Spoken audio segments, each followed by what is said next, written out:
Welcome to Good Morning Hospitality, your one-stop shop for the latest news, noteworthy trends, and thought-provoking discussions across the industry. From hotels and short-term rentals to all things travel and hospitality, you'll find each episode equips you with the information you need to start your week. Join us on Good Morning Hospitality every Tuesday, wherever you get your podcasts. Good morning, everybody. Good morning, Leo. How's it going? I am very well, my good friend Sarah. I'm very well. I feel like I've not been as productive as you this morning. I don't want to. We are going to get into what you've been up to. I'm sure you've been doing fitness classes. So last night, youngest baby had a cold, so he could only sleep sat up, sort of leaning on your chest. So Jasmine and I had to kind of split the sleeping duties between us. And then when I did get into bed for my shift, oldest daughter decided to wake up and just want to read a story and drink milk. So, you know, all I'm saying is thank God for the touch-up feature on StreamYard, right? Keeping me honest right now. Parenting life. Right? Anyway, enough complaining. I'm happy. I'm good. Life's good. What have you been up to, buddy? Yeah, I went to the gym 4 times this week, so I'm pretty proud of myself. I went to the gym this morning. I did my butt class. It was me and a bunch of the grandmas, and the class makes me laugh because everybody does their own thing. So the teacher will say, okay, and now we're going to do squats. And like everybody's got their own ailments, you know, especially in the class full of old ladies. So they just go at their own pace. I mean, just if you were looking from the outside, it's like bobbing heads, but all at different paces. Nobody's going to the music. It's ridiculous. And today there was this young guy that joined, and he walked in and was thinking, you could see his face, and he was probably thinking like the same thing I did the first day I walked in, like, oh gosh, this class is going to be a joke. It's full of grandmas.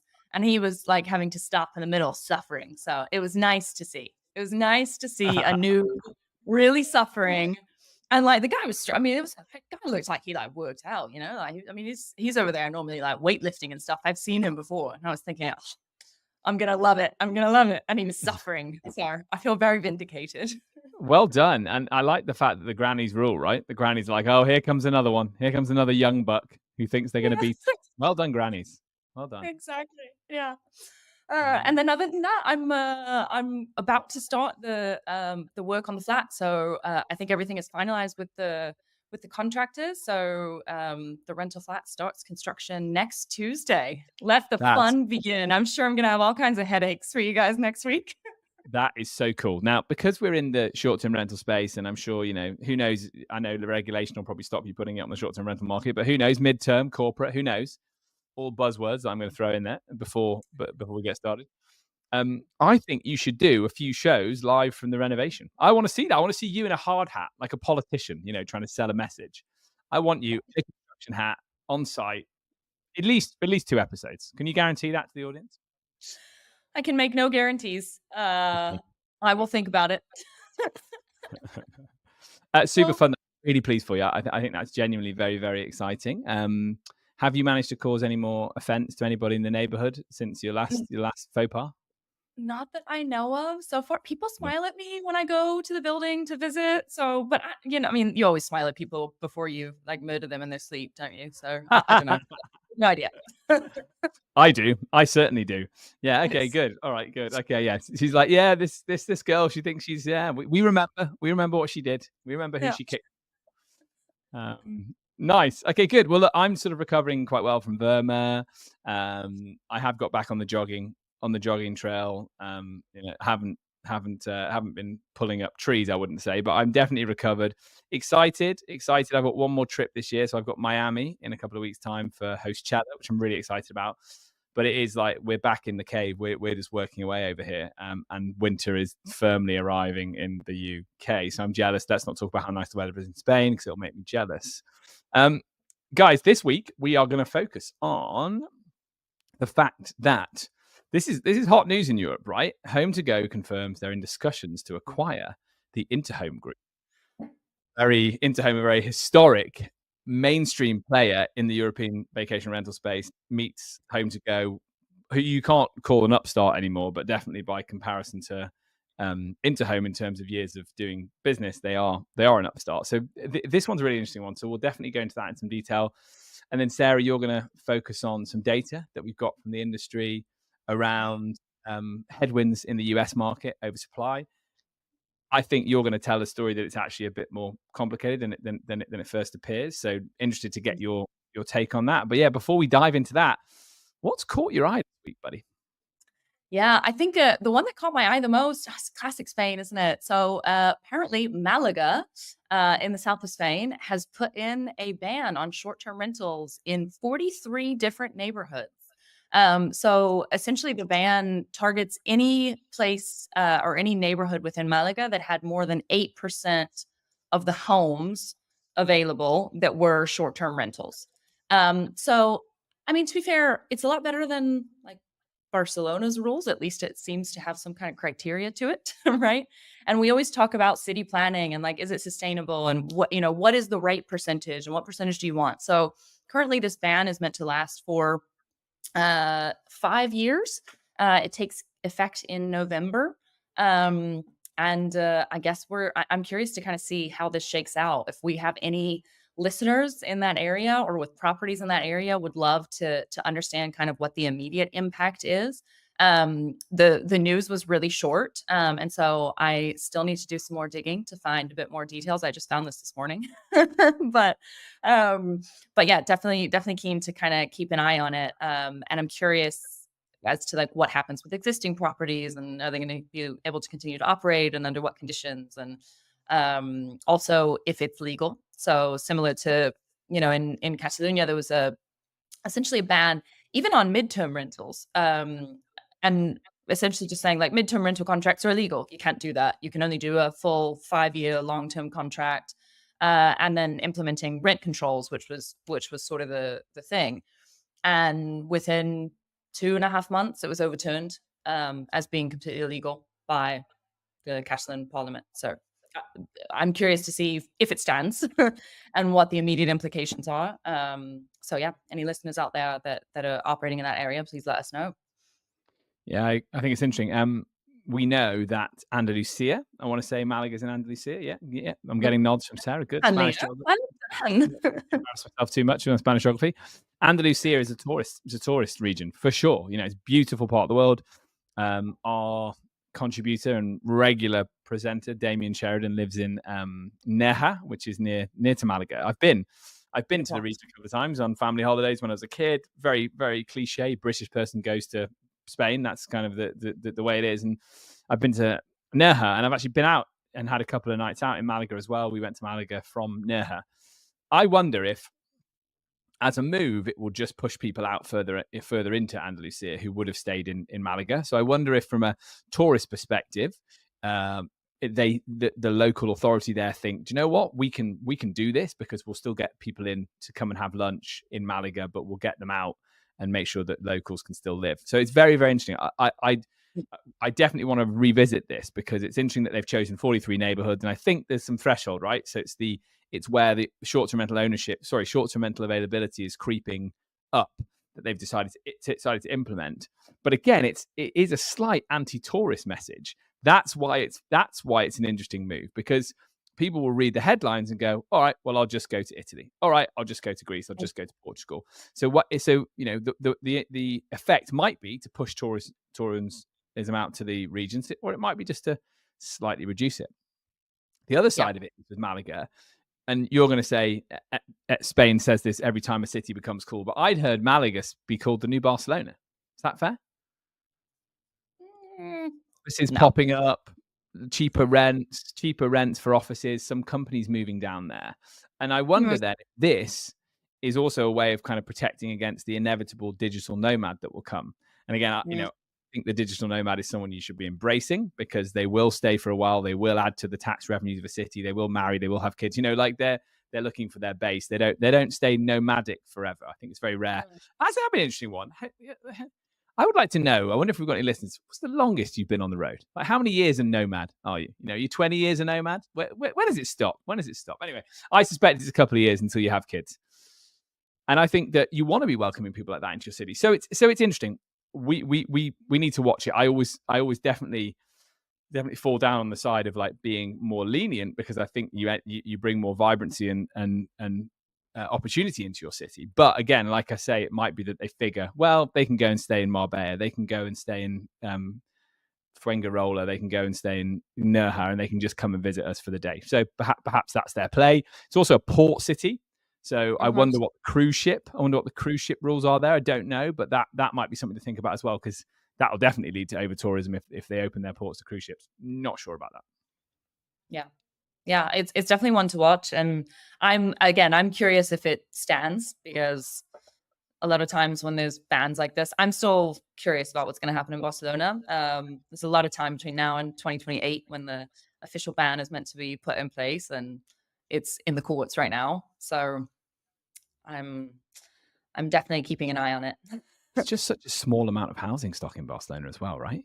Like I honestly think it's the thing, right? Here in this case, and that's why I have to say, like, okay, if realistically there were places where more than 8% or more than 10% or whatever it is of the overall housing supply was dedicated just to short term, that is a city planning thing that needs to be looked at, right? If you need the city to be sustainable long term, whereas in Barcelona it's less than 1%, so it's negligible. But in Malaga, it's obviously much smaller. Maybe the housing supply is smaller. And this ban, so if there were 43 neighborhoods apparently that had more than 8% of the available housing supply as short-term rentals. So it is significant if they are already having some sort of a housing crisis for locals. Thanks, Sarah. Interesting article. Let's keep an eye out to see how that progresses.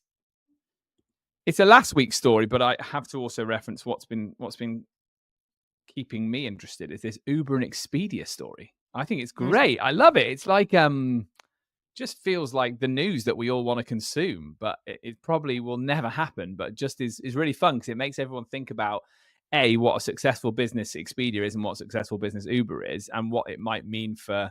I think people have been saying like super apps of the future, right? As in like where you can do your whole lodging through this and also book your taxi. Now, so I think Will mentioned on Good Morning Hospitality last week about the fact that they also do Uber is doing flights and trains, and that's kind of getting into Expedia's territory.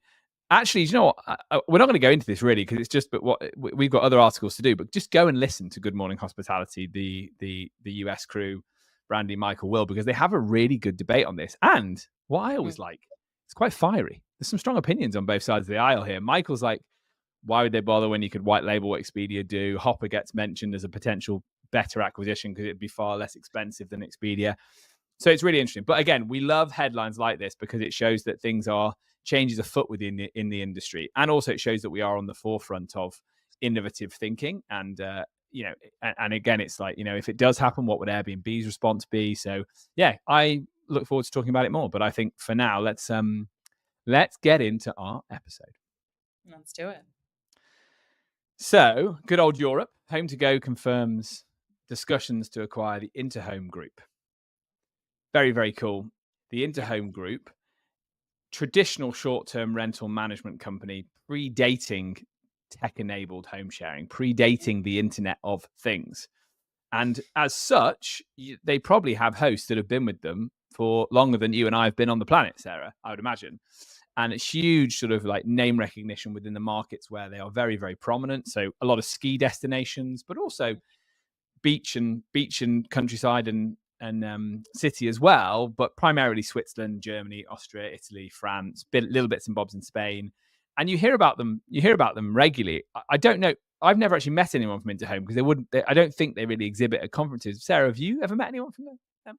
No, I haven't. Yeah. And they kind of, I guess they don't need to come to the parties in the same way that the younger businesses do. I think potentially, and they are, like I say, they're unlike they're not a traditional OTA. It's managed inventory. It's 40,000 listings. Definitely an end-to-end service, and they have deep relationships with their owners. So let's flip back to HomeToGo. Why would they be thinking to do this? Well, primarily it's because I guess the opportunity's there. So it seems like the retail specialist, a company I admit I had not heard of until I read the article in FocusWire, Migros, I'll admit I've never heard of the company, are chopping off this part of their business to focus on their core services. So I guess the ball has come out of the back of the scrum, so to speak. And HomeToGo have been growing very successfully year on year. The last earnings report said 27% growth, which is phenomenal. And they have gone after this acquisition strategy to broaden their markets, either the acquisitions of OTAs or, in this case, the acquisition of property management companies, to pivot from being just a meta search business to being all over the hospitality vertical. I pointed out when Holiday was doing similar things. Obviously, Holiday and HomeToGo are the two big success stories coming out of Germany in the very, very similar businesses, both phenomenally well-run businesses, I must say. Holiday were doing the same thing, right? It's like you've taken further investment. You're at the point where you're looking for new opportunity. I don't think the type of supply they're acquiring can be ignored. And by that, I mean they've not gone after an urban operator working in Amsterdam, Madrid, London, and wherever. They're going after these traditional holiday home market areas because they feel like they are going to be less regulated moving forward. So that's the very, very interesting thing about this deal. Obviously, it makes a ton of sense for HomeToGo. They're going after it. They're growing. But again, 10 years ago, I feel like there would have been acquisitions in the urban space. But the urban space is definitely going through a challenging time at the moment. So people are looking at these more traditional businesses and going, oh, I think we can turn a tune out of this because we get 40,000 new listings. We also get a new website that we've acquired that we can drive more direct bookings to, and we can add it to our overall lump of properties. So I think that also can't be ignored. And I would suspect you can see this through the context of diversification of offering. That's what it feels to me. It's a diversification of offering and a complement to their existing business, and not a cannibalization. So really, really cool potential deal. If it comes off, we'll talk about it more, or maybe there's a hot take in there. Who knows? You heard it here first. What do you think, Sarah? For HomeToGo, I get it. Interhome, I think they have to be really careful about the way that it is executed. As we mentioned, this is supply that has been with them for years. The relationships with their owners is primordial for the functioning of their business. Their brand and their reputation, if it's not handled properly, if it's a straight acquisition and HomeToGo comes in and says, okay, now we want you to do everything our way and we want you to be hyper, technology friendly and all these kinds of things, I think there's going to be some growing pains, not only with maybe existing staff, but also with the relationships with the owners. And so I think it's only a good move in so much as they can maintain that supply. If they come in and start making crazy changes and lose all the supply or lose a massive portion of the supply, then it's a tricky one. So I think it's one that we talk about often on the podcast. Hyperlocal is what works. And so, again, for HomeToGo, it's a no-brainer. It's a great acquisition if they can make it happen. I think it expands them in markets and types of accommodation that normally they would not have access to, because for the most part, these people are not the owners of these properties are probably not going to list on a traditional, OTA. And so I think it does absolutely make sense, but it's all in the details for me. So remains to be seen. But I like the point you made about unique inventory, as much as they can, as they can guarantee that it is. And I'm not 100% sure what the business model is behind Interhome at the local level and how they operate. But it is, it's end-to-end management if you want it. I think you can probably have marketing only with them as well. But again, truth be told, I'm not an expert on their business model. But I do think that's a really good point. And also a pattern we've seen with the acquisition, it's trying to find supply that probably isn't already plastered over every single OTA, because it's like, instead of cannibalizing, you're enhancing and it's growing. And I think it's fair to say what you're saying, Sarah, is you don't think that we're going to see HomeToGo rental management being the rebrand, right? Like they're going to try and leave this well and truly alone and let its core customer maybe not even notice that the keys to the castle have changed hands. If they know what's good for them, they will. You're good and you're first. Yeah, I think so, because I think otherwise they're at a massive risk of not only losing that supply, but also potentially damaging the brand of Interhome and everything that they've built. So I think it has to be treaded on very lightly. And we can't ignore the fact that we've got two hugely successful German companies going after it at the same time. It's great. It's like in the 90s when there'd be a battle between who was going to get the number one spot. Would they do that in America as well? People are obsessed about that. It'd be like, it's this week, it's the Spice Girls versus Oasis. Who's gonna get the number one single of the week? Is that just a UK thing? I know America's Top 40. It was definitely a thing. Yeah. Yeah. I don't know if kids are still any kids listening. Is that still cool? I don't think it is. I don't think it is. I don't think kids even listen. They don't even know what a top whatever is. If it was on a top list, the kids these days probably don't want to listen to it. They listen to all this like indie stuff and people you've never heard of. I don't know. Listen once and forget, move on. Yeah. Yeah, I think probably, yeah. So yes, anyway, so the reference doesn't work, but yeah, so it does. I think it's cool that we've got these two companies like getting after it and trying to like smartly acquire different types of lodging businesses. And I do think that they're both taking the view that it's their acquisitions to broaden their base, but they're not trying to, I think, overly involve themselves. They're just using the tech stack they have to maybe make the businesses run more efficiently and ultimately pull them into their meta search. And if they can make the supply exclusive to them in the process, even better. So definitely two to watch. Yeah, I think it's kind of unique in Europe that we've got normally it's the US software companies. So I think it's interesting that these German ones are having such impact because they understand they understand the European regulation much better than American software companies, and I think they know how to play the landscape a little bit better. You don't hear about either of them getting into trouble with regulators. They do seem to be kind of more entrenched into the European system and know how to navigate it. So yeah, interesting, very very interesting. Awesome. Let's My talk friend, about let's take us on that journey. Take us on that data journey, my friend. Let's do it. US supply. Awesome. So this comes from an article in Skift. Really scary headline. Short-term rental headwinds. US supply growth is slowing. Let's see if it is. So to start with, this information comes from Key Data, and so that is based on their database of 150,000 properties in the U.S. To put that into perspective, active listings in September 2024 in total in the US were 1.73 million. So it's definitely a percentage of the supply. And so we'll get into some of the numbers in a little bit. But essentially, the article is citing that US growth is remaining what we would consider strong at 10%, but that there's a significant slowdown to what it was a few years ago, which was upwards of 20%. So first of all, is it true? I might be a little bit biased, but as I said, Airbnb collects data on every single property that is listed on Airbnb and or Vrbo in the US. So 1.73 million as of September. And yes, I mean, basically it is true. The supply growth is definitely slowing. If we're comparing September 2024 to September 2023, AirDNA is actually reporting a bigger slowdown overall. So 3.9% year over year growth.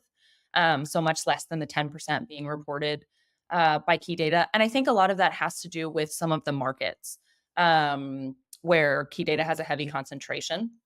And we'll look at this a little bit more in the data. But essentially, looking through what happened this summer, there was definitely a surge in the summer in supply. That came to an end in September. And we're now looking at kind of the lowest growth rate for available listings since the beginning of the pandemic's recovery. So it is something to watch. September saw the lowest supply growth since June of 2021, right? So we need to keep that in mind. A couple of theories for why this is happening. Of course, the rates to acquire a mortgage in the US with the Fed raising interest rates, it basically means that in a lot of cases, the cost of a mortgage for a short-term rental property can be double what it was a few years ago. And that definitely has allowed fewer people the confidence to enter the market with a property that needs to be purchased that maybe they don't already own, or maybe without doing it in a different way. And the other things we should look at are the regional disparities between this. So, and this is an interesting one, Leo, coming back to kind of what we were chatting about earlier with Malaga. We see New York City is the worst performing market looking at regulatory restrictions. So down 53.4% year over year growth in what's happening there in terms of supply. However, by contrast, New Jersey, so Jersey City and Newark, right across right across the river, are benefiting from this. So supply growth is up 44.1% year over year. Shocking, right? Shocking. It's exactly, yeah, it's exactly what we expected. Exactly what we expected. People used to go to Hoboken or to Jersey City to get a deal, and now they're just going there to spend the night. So it's fine, right? So well, spot on. I think you're probably right about Malaga. We'll see. We'll keep seeing. But aside from some of these shifts, I think it's also interesting to note the specific types of markets. So we're seeing most of that supply growth happening in small city or rural areas. For me, this was a little bit shocking, but I guess maybe it's just due to market saturation. Mountain and lake resort markets are really struggling. And so I think there's two factors here. One is the prices of properties in those areas compared with small and rural cities across the US have historically been much higher because people always want a vacation there. So imagine the cost of a property in Aspen, or Breckenridge is going to be way different from the cost of a property in Newberry, South Carolina, with a really cute street, but nothing much to do except eat fried chicken and go for a walk and go to the library. Sounds delightful. Sign me up. It's actually really good. Also, there's Sign an me up. opera there. I'm not selling it very well. They should hire me from they should not hire from the DMO. There's an opera house there, and they actually have lots of really cool, particularly country music come there. So, actually not a bad place. So I haven't looked at the numbers. We're gonna get someone on from Visit South Carolina just to Yeah, sell it this better is than gonna that. be But, great. okay, great. Yeah. Yeah, nobody quote me on that. Please don't go buy a house in Newbury until you have looked at the numbers, Maradine, because I have not checked the numbers, but like whatever, it's a cool place. So imagine a property in a place like Newberry, South Carolina is going to be much more affordable than a property in a traditional mountain lake resort area. And so that is where we're seeing a lot of these supply shifts, which to me is super interesting. So it's not necessarily, I mean, obviously overall supply is down. And I think it possibly also could be due to the fact that maybe there's just fewer properties available for sale in some of those markets. And also the people who are potentially investing in a property to use it as a short-term rental might be less convinced about making an investment in a rural or small town as opposed to a traditional mountain lake resort where they feel like, okay, maybe the price of that property is inflated, but over time, who's not going to want, a chalet in Colorado, or if we use the European version, a chalet in the French or Swiss Alps, it's way more expensive, but it's not going to lose value most likely. So I think there's definitely just a slowdown. A lot of it is economic. And remains to be seen, but I don't know. What do you think, Leo? Do you think, just an interesting question for you, because you look at the data more broadly, given what you do at DNA, but are we talking about, do you think, external factors driving this more than just demand slipping? Because it feels to me like the demand is there. And does that mean that if the demand is there, Sarah, we might see a situation where ADRs start to rocket? Well, not rocket, but ADRs go higher, and then the market will correct itself again. Don't know. Demand is there. Demand isn't growing super fast either. So if we look at the year-over-year growth in demand, total demand nights rose 2.3% year over year. So it's actually slightly lower than the growth in listings overall. What is interesting, and to your point about ADR, what is interesting in that the properties that are coming onto the market tend to be of a higher caliber. So the ones that are contributing to that supply growth have higher ADRs overall, and so that is having an impact on the rise in ADRs. But occupancy rates are still slightly down year over year. So the growth is slowed in occupancy, the growth is slowed in demand, the growth is slowed in supply, and it's shifting by location type as well, which to me I think was the most interesting piece of looking into the data. Was that most of the markets where, in my mind, I would think not a lot of regulation, mountain lake resort, nature. It's the classic solution to over tourism that we're always talking about. But no, that's not what's in the data. We need the GMOs to step up. Let's de-seasonalize. Yeah, let's get people to all these beautiful places that no one's visiting. Right. That's right. Yeah. I think it's interesting. I think that yeah, we've seen supply outstrip demand, right, pretty consistently. We've seen that in Europe as well. We've got the slight regulatory headwinds, but again, I think that'll just push people around to the margins and different parts of the world. Short-term rental is here to stay, right? We've talked about this. We talked about this last week when we were at VRMA. You know, as against hotels, it's a growing vertical. NPS for the industry is higher than the hotel industry, so people want to choose it. People are also using it for working remotely, nomad lifestyles, corporate bookings, all of that good stuff. I just feel like potentially there's just a little bit more uncertainty around whether you would invest right now, as you've said. I think that's probably the one that stuck out the most for me when you were talking. Is there's a little bit more uncertainty around right now around where you would invest, and also the fact that the economy is not as buoyant as it could be, and I think that we see those trends in Europe too. But I feel like we are at the beginning stage of that improving. So I think it's going to be really interesting to see where we get to by the end of the year. And I'd be really keen. I'm sure there'll be some European data from AirDNA coming out soon, won't there, that we can deep dive that reviews the year in total, and then predictions for the following year. Because I do feel that we are starting to get we are starting to get interest rates down, and inflation is starting to reduce, and people are starting to spend more money. So I think it's been a very challenging year for the industry globally, Europe, America, and that's what I think is maybe driving some of this. And I think we're going to see it shoot up again in the next year. Yeah. Always the optimist, hey? Always the optimist. I try to be. If I wasn't an optimist, I wouldn't get out of bed. I don't know how people live in a pessimistic mindset. I just can't. You wouldn't get up and go to butt class, would you? There's no way. I would never get up and go to butt class. I would just think about how bad it was going to hurt. And I would never go. See what we did there? We full circled it right back to butt class.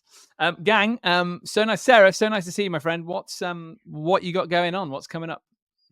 I don't know. You know what, Leo? I recognized a couple of weeks ago that I massively overcommitted myself. I was doing all these things. I was trying to get back to my gym routine. I'd signed up for my improv classes and all that kind of stuff. So I finally had my show last week, which was fabulous. And did I not tell you about this? Yeah, we've not talked improv. Come on, give us the improv. Awesome. We've got to talk about that. Oh, it was great. It was very embarrassing. Videos were made, but they will never see the light of day. I might send you one on a one-time open situation. There was a photo that one of my friends sent me of my face like blown up, and it's essentially just my face. I've never seen myself look so happy. It's just me, just gleeful, just so gleeful. So it was a great life choice. They're starting a new segment this week, but I think that was too much for me. So my new life is like kind of being a hermit, actually. So I've got the reno coming up. I've got all these things on. My goal is to go to the gym 4 times a week and be in bed by like 11:30. That is my goal. Anyone listening in the US, 11:30 bedtime in Spain is like 9 p.m. bedtime everywhere else, right? It's really early. Really hard to do. It's really early. Yeah, I mean, I finish work at 7. By the time I get home, it's 8. By the time I cook dinner, it's 9. Like 11:30, I gotta digest my food. 5 a.m. doesn't happen in Spain. It's like the gym doesn't open until like 6 a.m. I think, and then the first class starts at 7 a.m. So for context, people planning a trip to Barcelona, be aware of that, people. Great, good for you. You sound great. We're getting ourselves ready for Halloween. Costumes are being made. We're getting ready to trick or treat, which is exciting. My daughter who's 3, very excited about it, and also a little bit scared. Like some days she's really excited about it, and some days she gets spooked out by it. What a great age to be! Like it's fun, isn't it? What's her costume, Leo? I need to know. Well, we're not sure yet, but she loves Frozen. She loves Elsa, so we might sort of go Elsa, but as a ghost, or we might just go straight up ghost, and then obviously Alfie's, we'll just dress him however we, make him a pumpkin, probably, and a pumpkin onesie. All right, gang. We're all really busy, as you can see, doing really important stuff with our weeks. Thanks for joining us. It's always great to hang out and see you all and talk about the industry. So if you've enjoyed the show, please hit like, share, subscribe in all the usual social places. And we look forward to seeing you again next week.